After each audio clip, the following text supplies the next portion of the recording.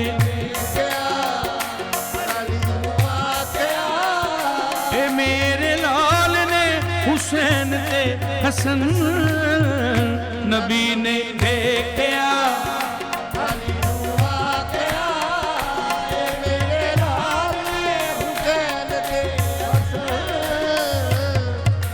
ਗੋਦੀ ਛਿਲੇ ਕੇ ਦੋਵਾਂ ਨੂੰ ਆਕਾ ਚੁੰਮਦੇ ਰਹਿੰਦੇ ਸੀ